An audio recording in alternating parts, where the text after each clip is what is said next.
Mais uma vez aqui, eu saúdo a todos na paz do Senhor, para junto a gente refletir e meditar na palavra do Senhor. Eu me chamo irmão Carlos Henrique e hoje eu quero meditar no Evangelho de Mateus, capítulo 7, do 15 ao 20, que diz assim: Acautelai-vos, porém, dos falsos profetas, que vêm até vós vestido como ovelha, mas interiormente são lobos devoradores.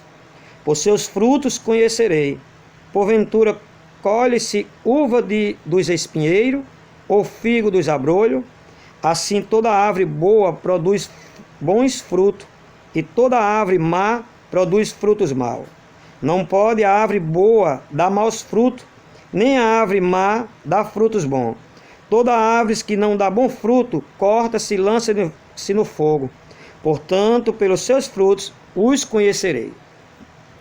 Mateus capítulo 7, Jesus começa falando a respeito do julgamento hipócrita, que ele reprova o julgamento hipócrita, que manda a pessoa tirar a primeira trave do seu olho e depois tirar o algueiro do olho do teu irmão. Primeiro se consertar e depois ir e cuidar dos seus irmãos. Mateus capítulo 7, do 13 ao 14, vai falar da porta estreita, o caminho apertado e o caminho largo e espaçoso, que muitos vão procurar andar por ela.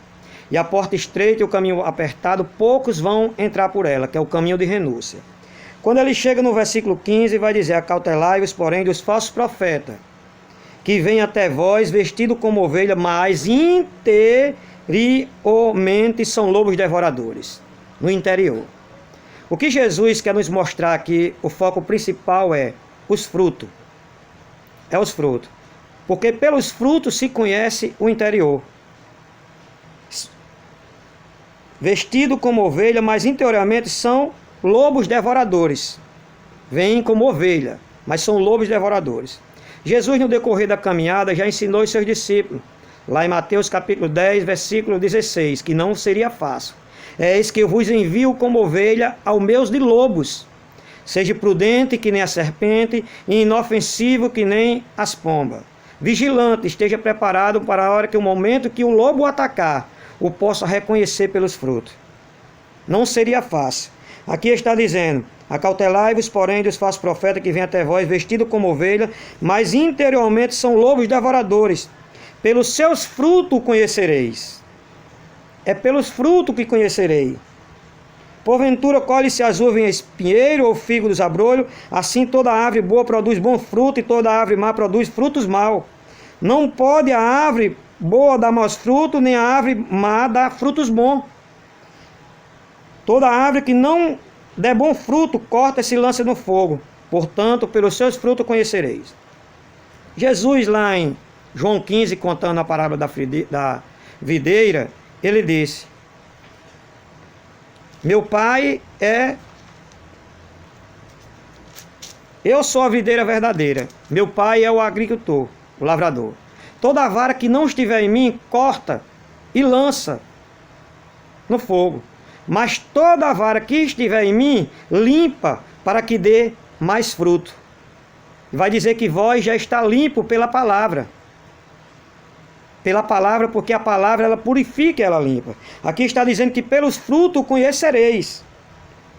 Aí vai dizer que nem todo aquele que diz Senhor, Senhor entrará no reino do céu, mas aquele que faz a vontade de meu Pai. Porque muitos vão dizer naquele dia: Senhor, em teu nome eu profetizei, eu curei os enfermos por seus demônios. E o Senhor vai dizer: apartai-vos de mim, vós que eu não conheço, vós que praticais iniquidade. Aí ele conta a parábola das duas casas: aquele que ouve a palavra e coloca em prática, o homem prudente. Vem o vento, vem os vendavais, vem as tentações, mas ele permanece firme. E a casa não caiu porque estava edificada sobre a rocha.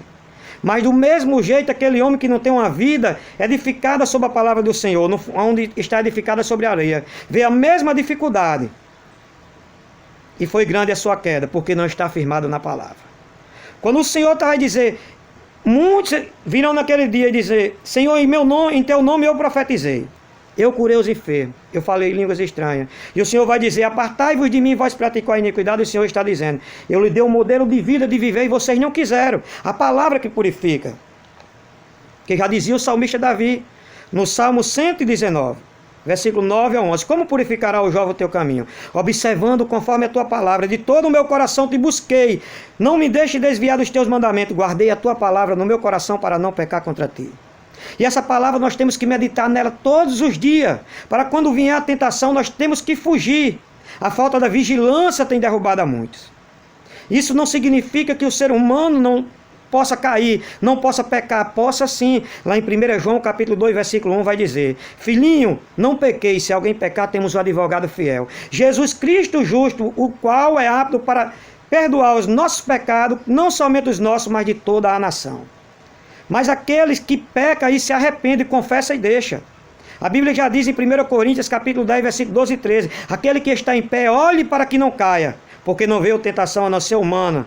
Mas através da tentação Deus dará também o escape. Está sujeito a cair, tá? Mas se conhece pelo fruto, por quê? Porque não renuncia mais a si mesmo, não se arrepende do pecado. É o que nós estamos vendo nos dias de hoje, pessoas carregando as esposas, carregando uma mulher mais nova e deixando a sua mais velha, e dizendo em nome do amor, pregando em nome do amor. Que amor é esse? O amor de Deus vem acompanhado com a justiça, e esse é um falso amor, não é um amor de Deus.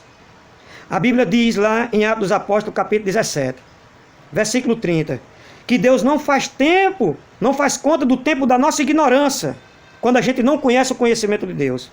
Mas a Bíblia diz lá em 2 Pedro capítulo 2, que se a gente, depois de ter o conhecimento de Cristo, conhecendo a verdade, e se a gente for vencido nas nossas tentações, nos desejos da carne que o diabo oferece, e nós for vencido e ceder àquela tentação, e permanecer naquela prática, a Bíblia vai dizer que o nosso estado tornou pior do que o princípio. O cão voltado à lama, os porcos voltados à lama.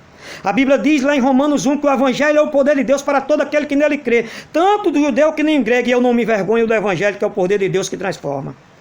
Mas a Bíblia vai falar que depois, um povo que depois de ter o conhecimento de Deus, não se importa de ter o conhecimento de Deus, e Deus o abandonou. Como é que Deus o abandonou? Porque de tanto Deus bater, Deus se afastou. Então está sujeito a ouvir a voz de demônio, a doutrina de demônio e espíritos enganadores. E abandonado por Deus para fazer coisas que não convém. Sentimento perverso, que não agrada ao Senhor. O problema não está em Deus, o problema está em muitos que não querem ouvir a voz de Deus e a palavra de Deus.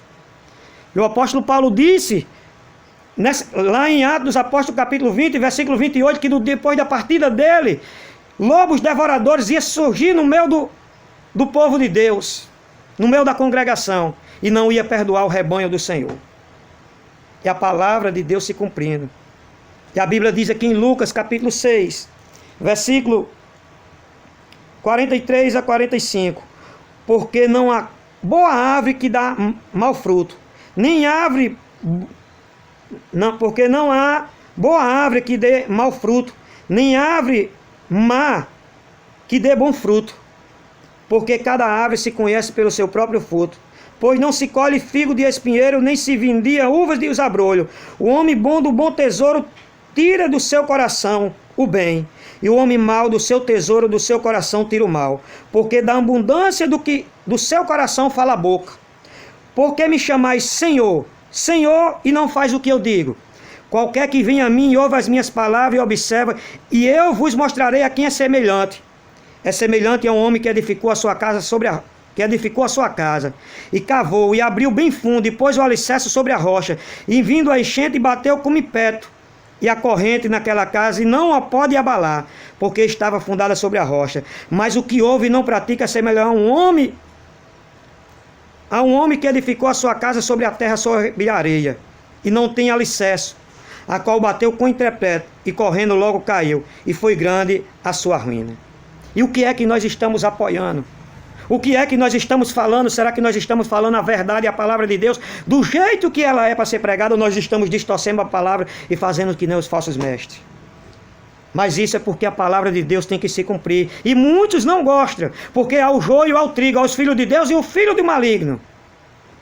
A Bíblia diz lá em 2 Coríntios capítulo 11, versículo 13 ao 15: porque tal falsos apóstolos são obreiros fraudulentos, transfigurado em apóstolo de Cristo.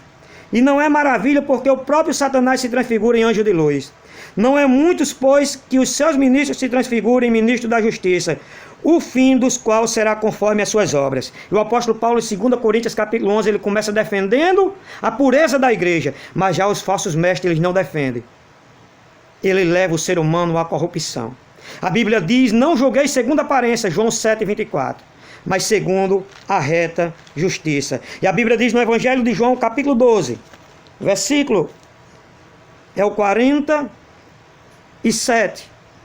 E se alguém ouvir as minhas palavras e não crê, eu não julgo, porque eu não vim para não julgar o mundo, mas para salvar o mundo. Quem me rejeita a mim e não recebe as minhas palavras, já tem quem eu julgo. A palavra que tenho pregado, essa há de julgar no último dia, porque não tenho falado de mim mesmo, mas o Pai que me enviou, ele me deu os mandamentos sobre o que hei de dizer e sobre o que hei de fazer. E sei que o seu mandamento é a vida eterna, porquanto o que eu falo como o Pai que me tem dito.